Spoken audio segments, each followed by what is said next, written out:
Good evening, everyone. How you doing tonight? Thanks so again for coming to our Wednesday night show. Filk is here, Frank Parker, and tonight's guests on FilkQuest, we have Bill and Brenda Sutton, who are staples in the filking community. I've known Bill and Brenda for a while. Uh, let's see. First of all, before we get to asking them some questions to see who's here tonight, right now I see Claude Sailing. Hello, Claude. How you doing tonight? Good to see you. And I see Donna Parker. Donna, do me a favor. If you're near your phone, call Larry if you have his number. I forgot to call him to remind him. And so we're here. And we'll, as people wander in, we'll we'll wander back and forth between here. So, good evening, Bill and Brenda. Thank you very much for being our guests this week. So, how you doing tonight? We are great. Glad to be here. Yep, very well. So, I hear you have a big weekend coming up.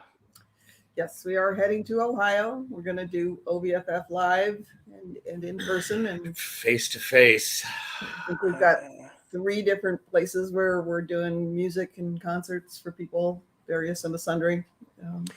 For those who don't know what OVFF is, what is OVFF? OVFF is the Ohio Valley Filk Fest. It is the granddaddy of filk conventions. It usually happens right around Halloween weekend. It was canceled last year. They did it virtual instead, and so they're going to try it again live. It'll be interesting singing with masks on. So we did that at Atomicon and Con Carolinas last year, or the beginning of this summer, where we were in there. That was the first concert we went to. So what's so special about OVFF that happens in the filking community? Well, they give out the Pegasus Awards at the end. And what is the Pegasus Award? It's like the Academy Awards of the filk community. It's voted on by people in the filk community. They do a theme every year, so it changes up in the topics. But there's always a best filk song and a best classic filk song, and then a couple of other things. And I think they're doing. It's best mad science song. Mad science songs. And I can't remember what the other floating category is. Can't remember. Yeah. So yeah, I can't remember what it is either. It's a good chance to pat ourselves on our own backs and say, "Aren't we wonderful?" And yes, we are. We're wonderful. We are. So that's good. That's exciting. I wish, Donna and I got to get back out there. I haven't been to OVFF in a while. I've always enjoyed that convention. So let's start with a little early history. I'm going to ask Brenda, what got you involved with music? Not filk, but music itself. Oh, my mama said I came out of the womb humming. Music has been a part of my life since I was small. Mom threw me into a church choir way back when, and we had family friends who played bluegrass and country music. We'd get together at their houses with their little hymnal books and songs that they typed up on their typewriters, and we'd all sit around and sing. It's just always been a part of it. My father insisted that all of us kids played an instrument and were in the band no matter what. All the way through college, I put my foot down and said, "Dad, I'm not a music major. I'm not going to be in the band anymore." But yeah, it's always been a part of my life. So what did you play in the early years? I know that you play what you play now, but... I played clarinet and bass clarinet and saxophone, mostly those windy type of instruments. I started out on the fiddle. I went to go and ask them. He said, what instrument would you like to play, little girl? And I said, the harp. And he said, we don't have a harp. Here, take this fiddle. And then I tortured my family with it for about 6 months until my mother couldn't stand it anymore.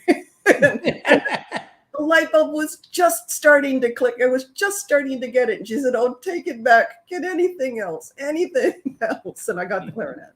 So, did you ever pick it up again at any point? I was just starting to pick it up again when I developed Ramsay Hunt syndrome. Oh, and that weakened all the muscles on this side of my face, so I can no longer hold the embouchure that it takes to play the clarinet. So no, I wish I could. I go in and try every now and then, but you put your mouth around the mouthpiece and you blow and the air just leaves it out. So. Yeah, Donna had that also. She had that a couple of years ago. Yeah. Ramsey Hunt. Wow, it's really rare. Well, I don't know if that's what it is. It's Bell's palsy. You're probably thinking. yeah, it was Bell's palsy. That's lots of people get Bell's palsy. Very few people get Ramsey. Yeah. Ramsey Hunt is like shingles, but on the inside of your body. Oh, I didn't realize. Yeah. So, yeah. But I'm better now. Much better. Good. Just I can't whistle. I can't blow up balloons, and I can't play the clarinet. You're no fun. You're no fun at birthday parties. Then who does the balloons? No. And you, yeah, exactly. I do the balloons. And you, Mr. Bill. What? How did you get involved in music? Oh, I can remember being really, really little and picking out tunes on a piano that friends had. But my mother never made me take piano lessons because she didn't want to get a piano. So I didn't really do anything with formal music until I was in 5th grade. And that's when they start you with band and start you with lessons. And so I started on the trombone and played trombone all through junior high and high school. Played a little bit in the pep band in college, but not much beyond that. Then when I was a freshman in high school, I started playing guitar with a bunch of other friends, and we had 5 people playing guitar in one band, and we covered a lot of John Denver, a lot of John Denver. So I don't do well with John Denver nowadays, but it was one guy who came from a family that was all bluegrass musicians. 2 women who were almost as good as he was. One was a dobro player. The other one went on to go to college and then be a professional musician for a little while. And then there was Art and me, who were there because we were friends. We were their friends. So we got to do the strumming while they did everything else. And everything was very simple. It was all 3 chords in the key of C or key of G, and we very stoically played our chords. So we got to be part of the band. But that was, and then I've been playing guitar ever since then. So. But now he plays everything. I mean, he's one of these people who picks up instruments and learns them. So you ask him, what do you play? And the list just goes on and on and on and on and on. So it's because I won't die until I learn how to play all the instruments. So that means I will live forever. So is this all stringed instruments, or have you picked up something else? Well, I played guitar and mandolin and Irish bouzouki, which is basically octave mandolin with a drop D. I'm starting to learn how to play harp. And I was doing fiddle a little bit and just really didn't continue on with that. I'd like to pick that up, but I haven't had time. I play penny whistle. I play recorder. I play some flute. Concertina. I play concertina. I play. That's pretty much the bulk of the instruments at this point. Still trombone. I still have trombone. He's got a piano. I've got some piano. I play some piano. Bass. Play a little bit of bass. Got a hurdy-gurdy coming in April, so I'm waiting for that hurdy-gurdy. That is fantastic. Wow. Hurdy-gurdy is going to be the most expensive instrument in our house when it gets here, finally. Yeah, I've looked at those and I haven't quite figured out how they play completely, but well, they're essentially they're like a violin, and they have the bow. What would be the bow on the violin or the fiddle is on a wheel, and so you turn that wheel and it rubs against the strings. So that's the primary sound generator, and then you have keys that, for lack of a better word, fret the string, that shorten the string up and down. So you have a chromatic keyboard for about an octave and a half. It's an octave and a half, maybe a little more. and how you crank does the emphasis. So you kind of keep time and beat with that. You can play there. I've seen players that actually flip up the opening to the board, and they actually crank, play, use their thumb to play one of the other strings that's not being affected by the keys, and then you've got drones that constantly play no matter what, and then you have sympathy strings that are underneath that will only vibrate when you're at one of the harmonics of that string. So it's a single key instrument usually, but what I did was bought one and customized it.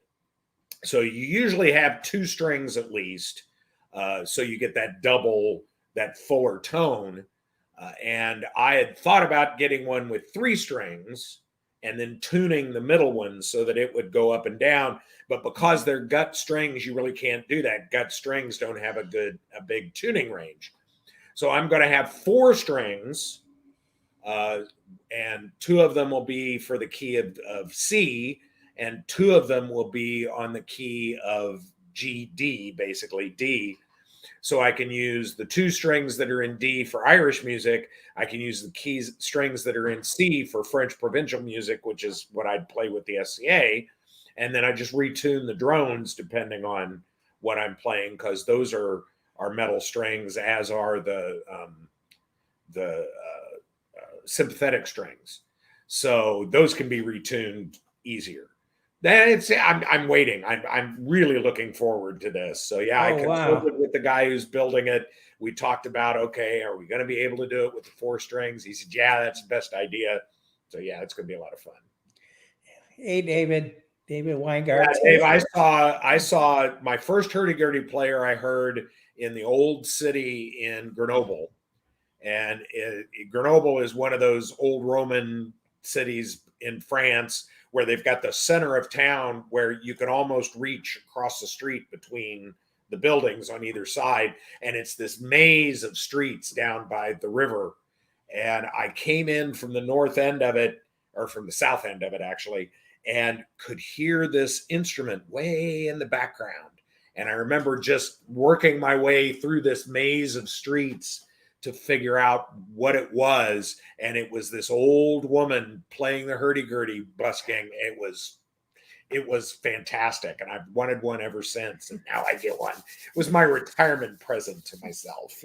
Wow, that's fantastic. You know, you don't think of a hurdy-gurdy as, you know, a lot of people go, what the heck is that? And I went out and actually researched it, and it sounds like a great instrument. So I can't wait to hear something from it. So you're going to record it? I will be annoying with it after about the first month when I finally figure out how to do stuff. I will be annoying people for a long time. Yeah, he's going to be playing the hurdy-gurdy, and I'm taking up tap dancing. Because I figure we can annoy each other equally that way. You guys could be a Geico commercial then. There you go. I have a lyre coming from Italy, and it should be arriving any day now. It's been 3 months in the delivery process. You know, he might be at different times because he's a liar, and that's what she's bringing in. It's a lyre that I can, with a jack, I can jack it in. It's going to be cool. Well, I saw a very quick meme today of a bunch of cargo ships on the ocean, and it had an arrow saying, "Your shipment is here." Yeah, I know. The way it works. It took it over a month to just get out of Italy. That's right. So what else do you play now, Brenda? Oh, goodness. Well, I'm big on the ballron. So I play the Irish frame drum and any other things that make noise. So congas and bongos and anything shaky, sticky, jingly, jangly. I play all those things. I teach the Irish frame drum. So that's been a lot of fun. Reintroducing is he calls me an enabler. I enable other people to play the ballron. Friends don't let friends play drums. I understand. I was at an Irish session last night, and I was one of my ballron student, and I meet there ahead of time so I can give her lesson, and then we stick around for the session. And we had 6 ballron players show up at this session. We outnumbered all the rest of the musicians, and so amongst ourselves, we agreed to play nicely. So only two of us would play at a time, so as to not drown out all of the rest of the musicians who showed up. That's great. That is fantastic. So that's what you guys play. So the thing is, my next question usually is what do you guys consider yourself as musicians? But you have quite a range. So what do you do besides Filk? Oh, Well, Irish, we Mhm. we play out at pubs and events and things like that as bed and breakfast. Mhm. So we do play quite a bit of Irish music, the Yeah. pub music, but we also we're trying to get it more into the traditional side of it because we also play in sessions. And I play with a very traditional Irish band called Alair, with another filker, Jen Midkiff, Okay. and then a flute player, Vicky. And the three of us have an interesting dynamic with harp, flute, and bowron. Sometimes I'm on guitar on there too, but I end up having to do a lot of brushy stuff with them, so I don't stomp all over the Irish music there. But it's very traditional Irish music, not pub songs with them. And then, of course, the folk music we do. We've always done a lot of contemporary folk and singer-songwriter stuff, and our own stuff. We also do SCA, and the SCA we're trying to do more and Go more. back to the things. folk stuff. We are one of the most fun things that we're doing now. In the last several years, we've become part of Shauna McGuire's backup band called Dead Sexy. One of the backup bands, of course. She has many backup bands. She has many. We are one of the incarnations, but we are the only one that is Dead Sexy. So that's us. So, and we're going to be playing with her at WindyCon in November and at WorldCon in December because she's got a concert set there. So it's one of those things where if Shannon says, I'm going to be at a con, I'd like to do music, we say yes. Yes, we will be, we'll be there. Yes. That's nice. That is really it's the most fun ever because it's Mary Kroll on piano, okay, Amy on fiddle, sometimes Jen and sometimes Teresa on bass, sometimes James McCarthy. Mahaffey, sorry. Too many Irish names. James Mahaffey sometimes on bass. And then him on lead guitar. And on rhythm. Yeah. Rhythm. Yeah. Nobody else. I don't play lead on guitar. I can play lead on mandolin if I have to. And me on bowron. And we have so much fun. It's the best music ever. Let's see now. You've also, besides that, you've had the Three Weird Sisters. Yeah, there are four of us. Yeah. So for certain definitions of three, and we don't get to play together as often as we used to because we're all over the place. Gwen Knight is in England. Teresa is in Atlanta, or just outside of Atlanta. Mary's in Alabama, and I'm in Indiana. So the commute is hell. Yes, I can imagine. But when we get together, we still play, and we still absolutely love it. And we're still talking about doing another album with all four of us on the album. It's just, again, logistics, trying to figure it out. We'd like to do a live show. We have a local theater that has beautiful acoustics for live music, and I'd really like to get everybody together here, rehearse for a couple of weeks, then we go up there, do 2 nights worth of performances, just invite people to come in and listen, bring a canned good for the food bank or whatever, and that'd be a lot of fun. Yeah, that would be. Yeah. So what got you guys into filking? Now, let me ask you this. Were you both into filk before you met? Or yeah. But we didn't know each other.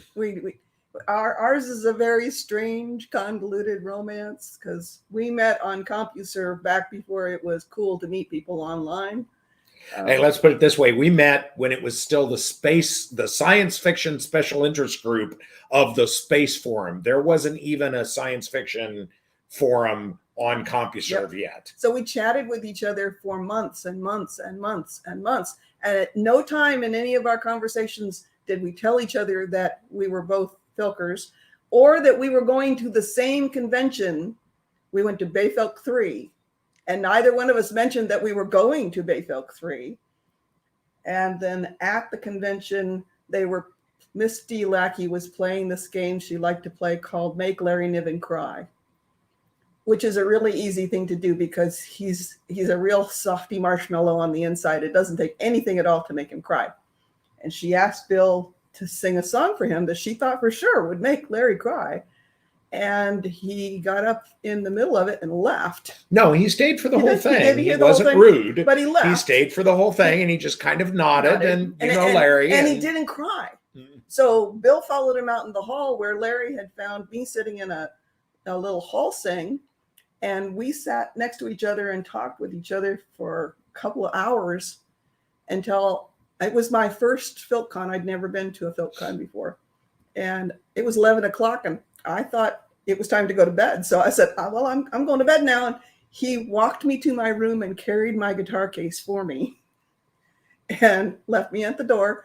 And that was the beginning of everything. So did you guys realize that you'd been talking on CompuServe when you got there? When she stood up, yeah, I saw her name tag. Mm-hmm. And I went, wait a minute, I know who you are. And then she looked at mine and said, I know who you are. How weird. Completely coinky-dinky, sort of one of those meet cute sort of relationships that you hear about in Hollywood. It's so cute. It was romantic. Sleepless in Seattle. I never knew that. That is fantastic. So that's the first time that you got together. First time you had been in a Filk circle. And I had heard him sing in a concert earlier in the day, and he had sang Poet and the Starman. And I was all the way at the very back of the hall listening to him sing this song, and my heart was just going, pity pat, pity pat, pity pat. What a gorgeous song. And then we ran into each other later on that night. Starman, that's the one. I'm trying to remember. It's kind of abstract about somebody who's going through space and basically they're lonely. A bard. They're a traveling bard. And I was trying to. I've listened to so much of your music. I was trying to remember if that's the one I was thinking about. One of the ones on the long lost first cassette. Yeah. I will say though, one of my favorite songs by you is "Stray Dog Man." You know, it always will be. I don't think my heart would have gone pity pat if that had been the first song. Yeah, probably not. No. And then what was the other one? What is the computer song you did? Do it yourself. Yeah. Oh, yeah, that's right. You can always make a computer out of the things you find at home. Yeah. So that was pretty good. Did you guys want to do a song? Sure. We've got one. You can talk about it. It's your song. So I wrote this song back at the UK FilkCon. It was the last convention we went to before lockdown happened. Last in-person convention before lockdown. And why is it not? There we go. I have no idea. There we go. And I wrote this for my adopted English daughter, Annie Griffith. 1, 2, 3, 4.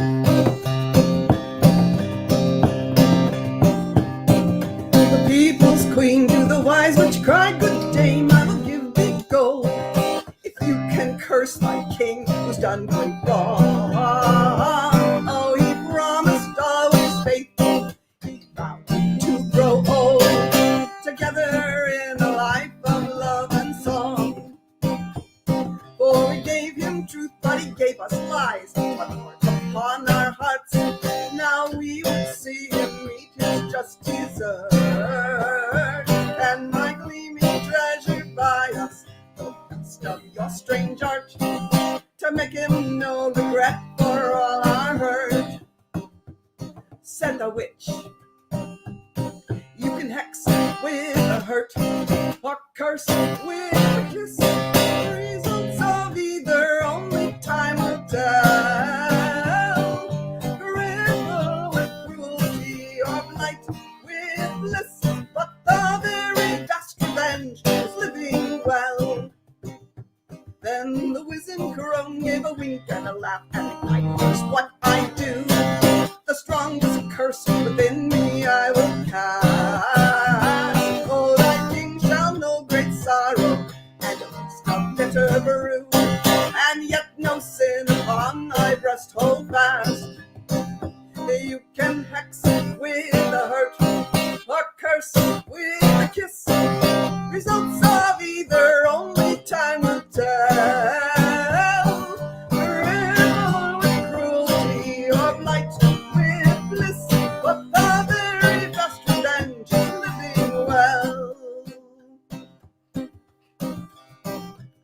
So the good old witch took the queen's gold coin as she set her pot to boil, and into it pitched the people's woe and pain.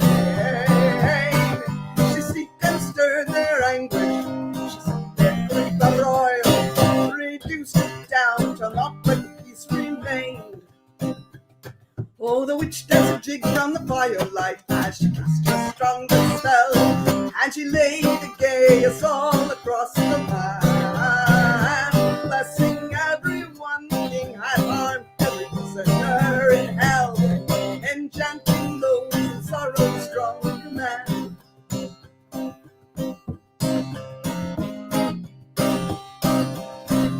And the spell spread out all across the land, and the people sighed and smiled. A storm of joy, drenching woman, child, and man. All but the king on high. Every lord and lackey the king betrayed by his deceits found contentment, creativity, and peace. Each one prospered well and happy, every one felt true love's beat, and the queen far more than all the rest increased. Soon the king went mad, watching others rise, on trick and play, as he craved his subjects' happiness and grace. He was dearly done by kindness, and is living still, for the land remains a fine and better place. You can hex with a hurt, a curse with a kiss. Results of either only time will tell. Cripple with cruelty or blight with bliss, but the very best revenge is living well.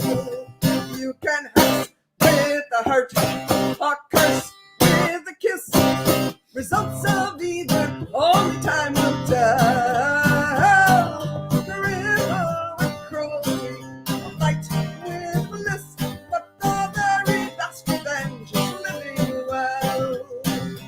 For the very best revenge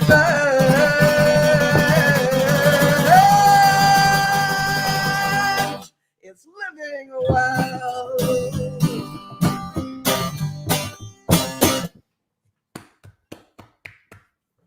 Very nice. Very nice. Thank you.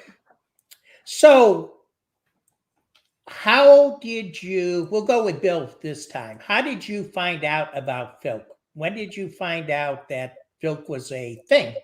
Well, I had gone to some gaming conventions and comic conventions when I was in college, mostly comic conventions after I got out of college. And then in 1983, I went to In Conjunction here in Indianapolis, and late Friday night was walking down the hall as one does, looking for something else to do. And through this door, I heard music, and I thought, oh, well, that sounds interesting. It could be good. So I went into the room, and this was back when the Midwest, we were doing the performer line, which was, instead of everybody being in the circle, all the audience was out, and we put anybody who wanted to play would just get in a line in the front of the room. And it was more just because it meant you could be sure that everybody was going to hear. We've obviously since gone away from that style. But in that performer line, I mean, I don't remember the exact order, but it was Julie Ecklar, Bill Roper, Cliff Flint, Juanita Colson. Trying to think who else was, probably Mark Bernstein, I imagine, was there as well. 2 or 3 other people, but it's like Moonwolf was there. It's like a who's who of everybody in Midwest Filk lined up. And I just fell in love with what I was hearing. At that convention was a fellow who was a guy who spent a lot of time hanging out with Bob Aspirin. His name has gone right out of my head now. He was supposed to be Toastmaster at one of the early Gefilks and wasn't able to make it because he was sick. It was not, it's W somewhere in there, but Walt Barrick. Was Walt Barrick. And he said, "Oh, you like this stuff? Well, I just happened to have my collection." And he brought a box of, I think he was might have been living in Lexington or in Louisville at the time or something, and came up one weekend later and brought this huge box of music, notebooks and tapes. And I made copies of the tapes and copied the music and picked out the ones I wanted and ended up with this huge stash of Filk, and then made a challenge to myself that I would write a song for every convention I went to. And I think it must have been the next spring, I had just gone to work for HP. So it must have been 85, I suppose. And I had just gone to work, because it was when BayFilk went to every year instead of every other year. And I had just gone out to play or to go for training in California, and happened to be the weekend that BayFilk was going on. And I thought, well, this could be fun. I've got a couple of songs that I've written. I've got some things I could do. So I went in, and in a drunken fit on Friday night, I signed up for the one shots on Saturday and ended up playing. Let's see, what did I play? I played Crystal Singer, and Excellent I played. I'm Only Here for the Beer. I played I'm Only Here for the Beer. And I had sung I'm Only Here for the Beer in the circle the night before, not realizing that you're kind of not supposed to do that. You're supposed to save your song for being on stage. But people remembered the chorus, so I had everybody singing along, and I'm up there doing. And this was a time when it was kind of hard finding male voices. A lot of the Filk community was women singing stuff. So I sort of filled a hole in the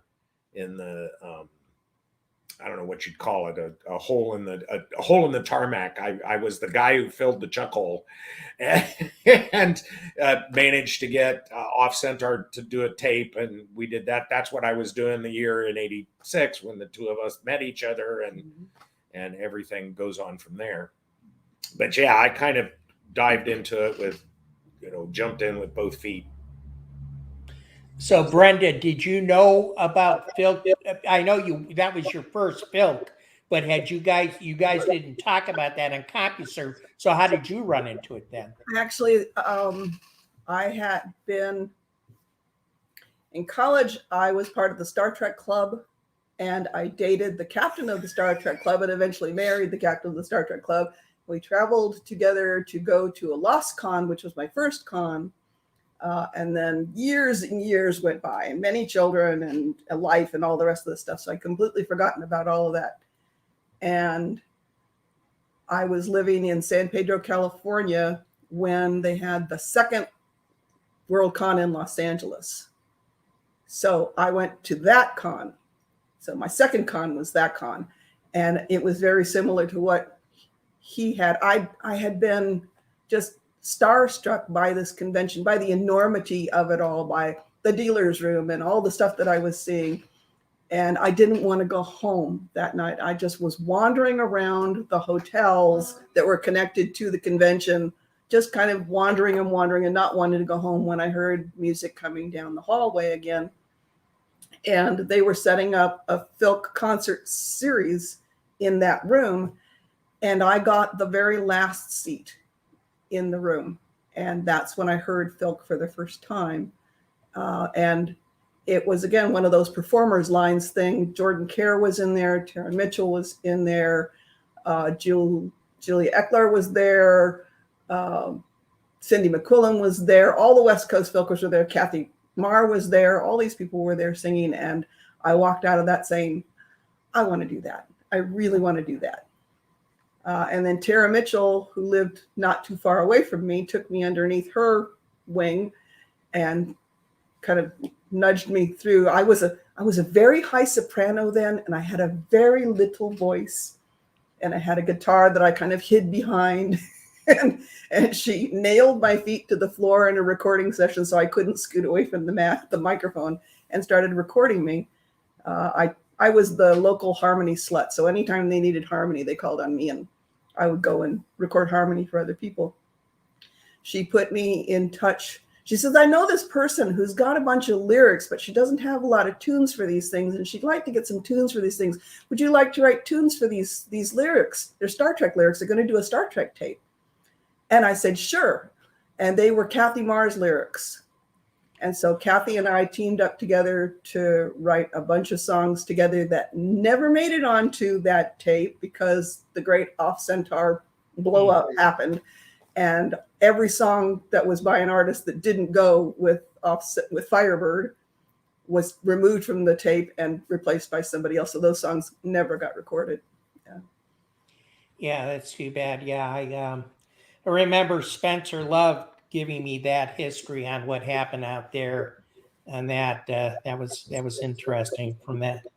But I guess all fan clubs or fan groups have that happen to them on occasion. There's always going to be a breakup. Bands are meant to break up, and so are band groups about bands. They're meant to break up.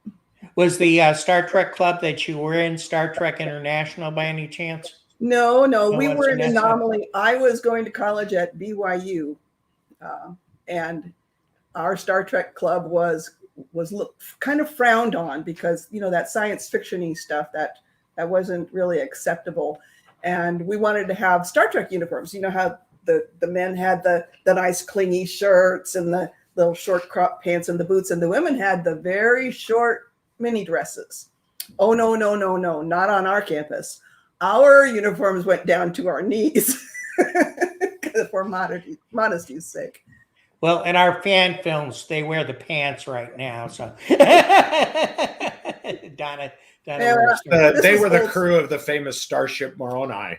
This was old school. But when our group went to that first convention, that Lost Con, that was where Gene Roddenberry and Magell showed up because somebody had built a whole Star Trek deck, and it was amazing looking. And they showed up just as our little group was taking the tour of the Star Trek deck. And here we were in our uniforms, and they were wandering around saying, "It's so realistic. It's so real. It's like we're right there." Cool. Yeah, I know that feeling from the construction of Kingsland, Georgia, where we did Farragut and stuff, a couple other things. It's one of those things that if you've been on it, you just can't forget about the love for it. So I'm a Trekkie. I say it proudly. I used to sneak up. Well, my parents didn't want me to watch this stuff because it came on after my bedtime, and so we have a very long ranch house on Whidbey Island. And I would wait till my parents went to the other end of the house. And then I would sneak out of my room and go into the family room where the television was mounted up on the corner. And I would sit on the bar right underneath it and turn the volume down as low as I could so I could watch all the Star Treks. Otherwise, I would never have gotten to see them because past my bedtime. Yep, I hear that. So, how'd you guys come about putting Filk together? Well, we had talked about doing a Filk convention about the time of the WorldCon in Atlanta. Mm-hmm. And it was Sue Phillips and a couple of the other local Filkers. We kind of said, well, could we do a Filk convention? And we thought, no, we really don't have enough people. We can't figure out when we would want to do it. And I think soon after that, they started MusicCon in Nashville, Right. Okay. which was right there close. So we decided even if we kind of wanted to, it would be too close to there, and there weren't any good dates open. This was back in the days when you didn't step on somebody else's dates. Mhm. The calendar was full. So then MusicCon ran into problems after the year that we had the sled dog party after everybody got snowed into Nashville. And also because people had moved, some of the movers and shakers had moved to Chicago. So trying to come down to Nashville from Chicago wasn't going to work. So they missed a year. And at that time, Mike Liebman had moved to Atlanta and actually had gotten a successful house filk group going. So we managed to build a pretty good size group of people who were filkers in Atlanta because Michael started that up. And once we knew that MusicCon wasn't going to keep going, we said, well, we could go ahead and do a Filk convention. And we had Irv Coach, who was kind of the godfather of Southern conventions. Pretty much every long-term general convention had been started or, mentored by him. Yeah, he did Con Carolinas, our convention in this area. So, yeah. Yeah, and we used to do a convention called Phoenix Con of Atlanta because we couldn't do Atlanta Con because there was an Atlanta Con somewhere else. And so we called it Phoenix Con of Atlanta so people wouldn't think it was in Phoenix. And I chaired that for, I think, 5 or 6 years. And so Irv and I got together and said, with a bunch of other folks, and said, well, let's do a Filk convention. And I got to be smarter than Irv because Irv is planning this convention based on everything he knows about general science fiction conventions. All your people are going to be local. You need to be someplace inexpensive. Being near the airport's not important because nobody's going to fly in. And I'm like, no, this is a Filk convention. I said, most of your people are going to come in from out of town. They're going to want to fly in. They're going to want an airport shuttle. They're going to do these things. He's like, no. I said, oh, yeah. Mm-hmm. So we found this kind of ratty, rundown Ramada Inn south of the airport. Yes. I remember that one. I mean, it was the first year, it wasn't that bad. It was just run down. The best thing was the waitress. Went downhill after that. But we could afford it. It was almost nothing for the function space. Well, it was nothing for the function space. Yep. We didn't have to have a banquet. We didn't have to do anything. We got everything for free. So we were there for about 3 years. But that was how we got started. That's how we started it up. And I chaired GFilk for 10 years and then turned it over to Rob after I moved to Atlanta. And then Rob's been running it ever since. So after you moved to Indiana. Well, after I moved out of Atlanta. Yeah. I've still got PTSD from living in Atlanta. He gave up his job because we moved. I did not give up my job. So I'm still working with GFilk. So. Well, I still work with GFilk. Okay. Yeah, he runs the sound. He's kind of emeritus. Yeah. I think. I was going to say you're always there. Pretty much. Yeah, I was going to say. So that's the question that I love asking too. Is during this last year and a half, almost 2 years now, can you believe it? Being in lockdown, we had a lot of online stuff. And how do you think that has affected the community overall? Well, I didn't participate a lot because at the time I was still working and just zoomed out. It was one of those things where I was doing Zoom constantly and did not want to do Zoom for fun. Plus, the thing I love about Filk is not really the concerts. It's the circles. It's the schmoozing. It's the seeing all the people you know. And that's real hard to do with Zoom. It's hard to do a circle all the way around. I mean, you could do a Bardic circle type thing where everybody knows what order they're going to play in and they're going to play, but you don't get that same feeling that you do in a room. I think we did one Festival of the Living Rooms when BayFilk had Festival of the Living Rooms doing the virtual, because that was an opportunity for all the people who usually couldn't do concerts at BayFilk because we were working BayFilk. We kind of said, okay, well, our theme is going to be that all of the con committee gets to do concerts because we don't normally get to do concerts. So everybody got to do something for that. So we did that. We finally got to do a concert for the virtual version of Confluence because Randy had been after us for years and years and years to do Confluence, and we just never could. Well, it interferes with Penzic War, so we can never time it out. So we did that, and we've done a lot of virtual stuff for the SCA. But I think what it's done is expanded the pool of concert spots, people seeing groups and individuals in concert they never would have seen prior to this. So that's been fantastic. You just look at the list of nominees for the Pegasus Awards this year, and you can see how many of them are people that a lot of folks did not get to see at conventions very often, and here they are showing up on the Pegasus Awards ballot, which is great.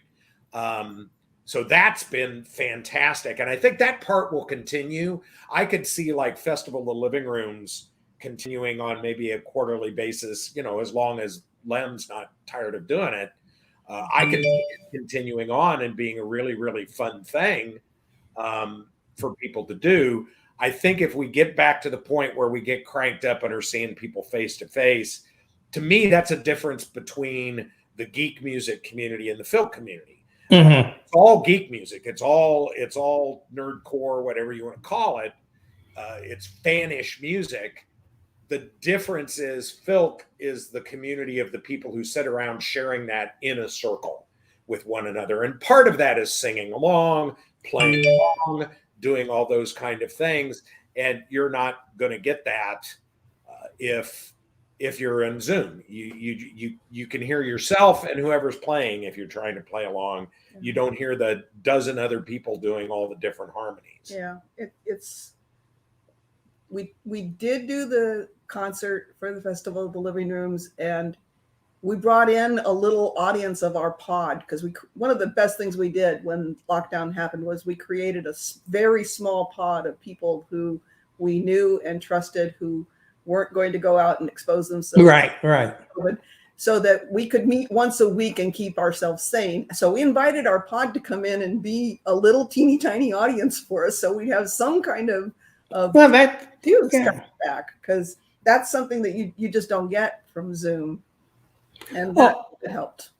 Yeah, I agree with that, because I mean, there was no doubt about it, that camaraderie that you have in a circle and, just talking on the side, like our last, before lockdown, it was kind of crazy. We had been at Larry Kirby's house for his, every twice a year. And we had just done his, the memorial for Deborah. And that Monday I was home. And that's it. And we had like Chuck Parker there, and Kat was there, and of course we were there, and it was just one of those things. It was great. So when we were able to do it again, coming back was fantastic.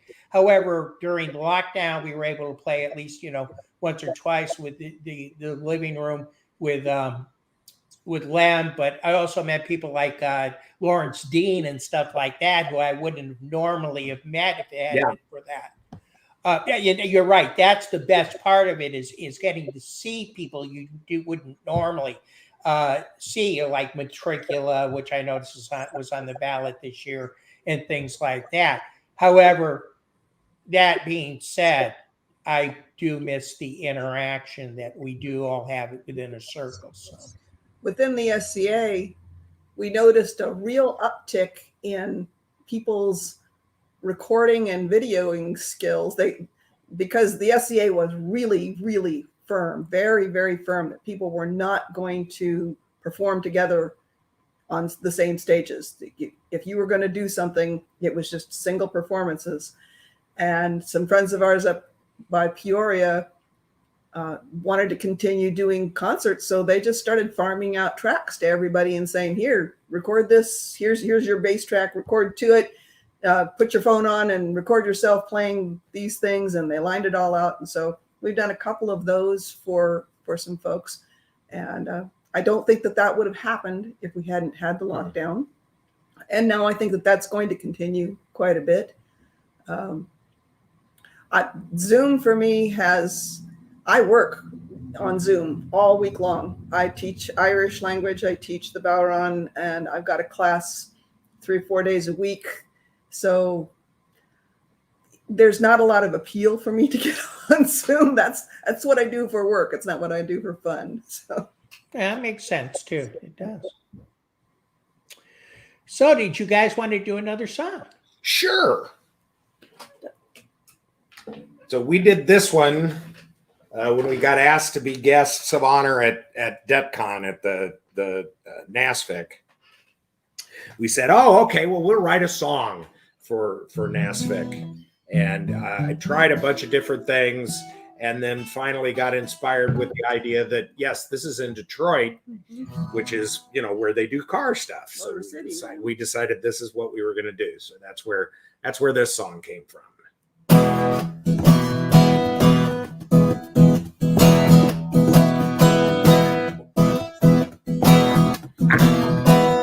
There we go. I'll find it.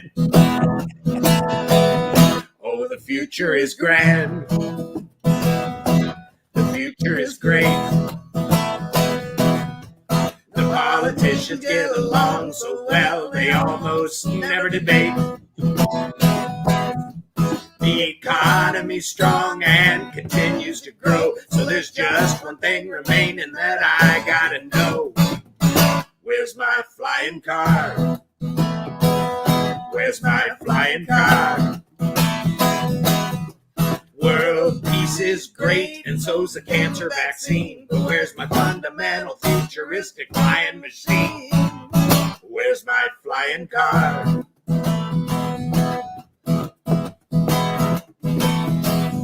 Oh, the future is fun. The future is swell. There's a Starbucks hotel on every corner that sells water as well. We got flights to the moon and vacations on Mars, but something's more important than a trip to the stars. Where's my flying car? Where's my flying car? Got my replicated 5-star gourmet meal, but where's my automatic aerobatic automobile? Where's my flying car?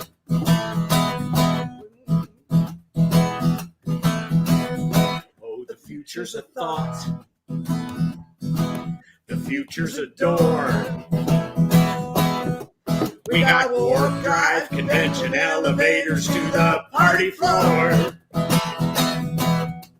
We got perfect clones and artificial womb, an antiseptic android who can clean our rooms. Where's my flying car? Where's my flying car? I've checked with Top Gear and in Detroit and Japan. Where's my super stylish, swiftly soaring seagull sedan? Where's my flying car? Where's my flying car? Then again, with my luck, knowing just where I am, I'll be gridlocked in a vertical vehicular jam. Where's my flying car? Where's my flying car? Where's my flying car? Vroom, vroom, vroom. I love it. And, for the younger people out there, they don't understand that as well, I think, because we were always promised that. and they're delivering. I saw someone sent me an ad this week about a Yeah, flying car. yeah. They've been ads for flying cars. Popular Mechanics had flying cars. Yeah, no, I'll believe it when it crashes into my roof. And I just saw one. I think it was like a quadcopter that they just came out with. Yeah. You know, It doesn't count. That's not a car. It is a personal aviation vehicle. Dave's got that right. I heard that's. I know. They need to be self-driving. Exactly. Yeah, I was thinking about it the other day. I remember reading long ago in Popular Mechanics or Popular Science about that TV that you could put on the wall. How long did that take to get to us? Yeah. So, Now, seeing how annoying people can be just with little drones, I don't know that the flying car thing is such a safe idea. No. I got a bazooka. It's not a problem. No.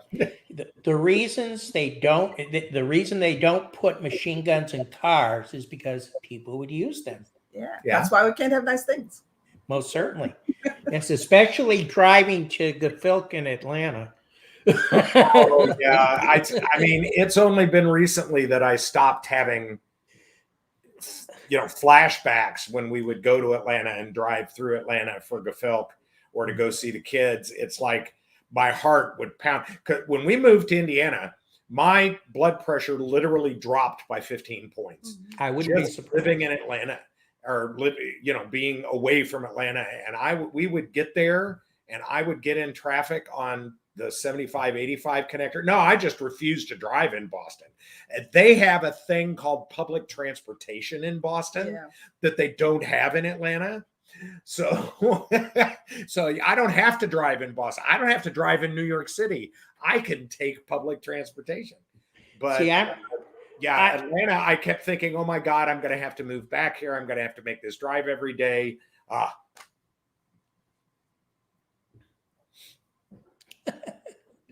I can appreciate that.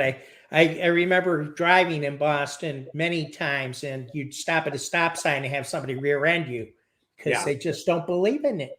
No. In Atlanta, we change our tires at 50 miles an hour. So it was nice to get away from that. And now people talk about traffic problems here in Indianapolis. We just laugh and laugh and laugh. Mm-hmm. You have this thing called surface streets, and they go where you need to go. So if the freeway backs up, you just get off and go on the surface street. It's amazing. You should do that in Dallas too. People would say, how come you're getting across Dallas so fast? I said, because I didn't get on the freeway. And a lot of times that's probably the easiest thing to do. Yeah, now we fly into It's true. Assholes.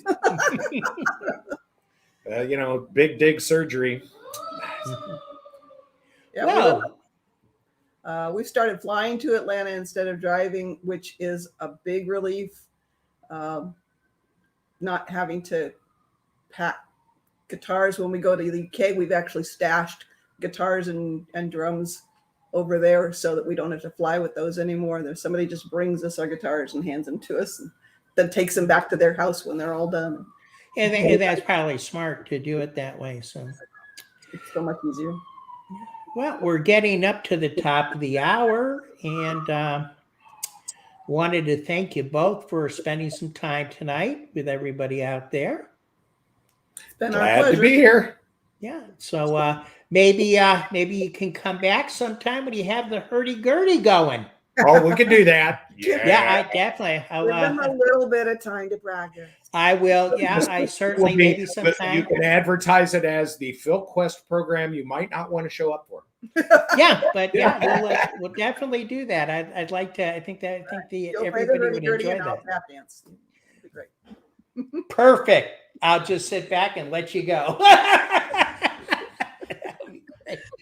So you're going to be at OVFF this weekend. We're going to be after that. Then we'll be at WindyCon, and we'll be at WorldCon. And we had this little con called Shambanacon that Thanksgiving we weekend, run yeah. over Thanksgiving weekend. This is the 50th anniversary of the convention. Where's that? It's in Bloomington Normal. It used to be in Champaign-Urbana, but it's in Bloomington Normal, Illinois over the Thanksgiving weekend. Nice. Jim Hines is our guest of honor, and I got tons and tons of musical people because I got Moonwolf, I got Kathy McManaman, I've got Juanita Colson. These are my guests. Wow. Yeah. Great. Yeah, Shambanacon was the filkcon before there were filkcons. Yeah. Gotcha. Okay, so that's fantastic. And your stuff, I believe I have it posted online where you can get it. You have quite a few albums, don't you? In print, we've really only got a couple because there's Passing Through, which is the one I did that's a re-record of a lot of the stuff that was on the original Past Due album. We've got the And They Said That It Wouldn't Last, which is the one that we produced and did ourselves.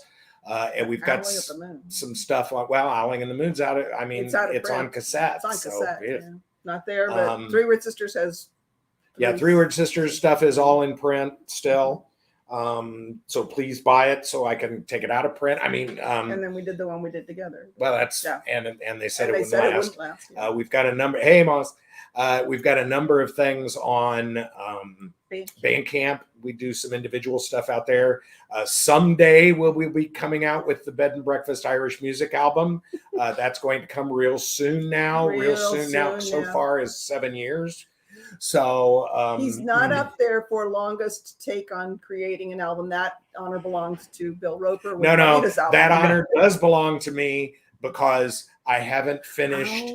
I haven't finished Terrence Troy's album yet. That we recorded. We recorded when we were living in Atlanta. So that's when he was young. Yeah. And Donna and I have not finished the Nefarious Ferrets. We still haven't gotten an album out. So. Yeah.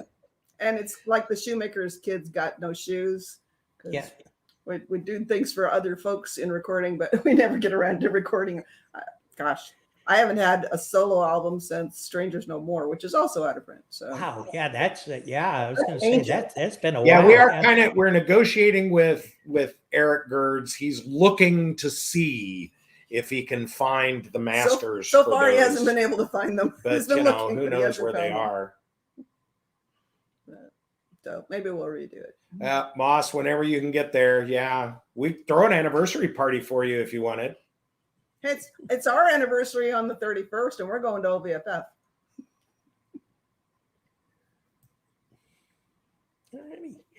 Okay, well, thank you again for showing up tonight, and to everybody out there, I hope you enjoyed it. As you know, we don't make any money on this channel. We just do this for fun. But if you like what we're doing, just throw a like out there. Let us know that you're enjoying what we're doing. We do the Star Trek fan films as well as the Filk Quest. So there's a lot of things going on. The No Budget Productions, Filker Productions channel. So you all have a wonderful weekend. Happy Halloween. This is my favorite holiday, Simon. There we go. Saw that. Yes, without a doubt. So I will be doing Night of the Hunt, which I always do this time of the year, my song for this time. So everybody take care. Thank you very much. Be safe out there, and we will see you next week. And take care now. Bye. Bye.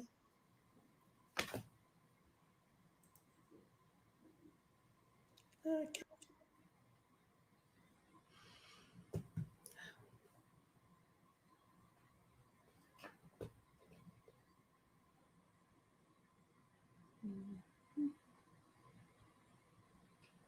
So are y'all off? No, it doesn't look like it. Hit the wrong button. I was going to say, we were left here all alone.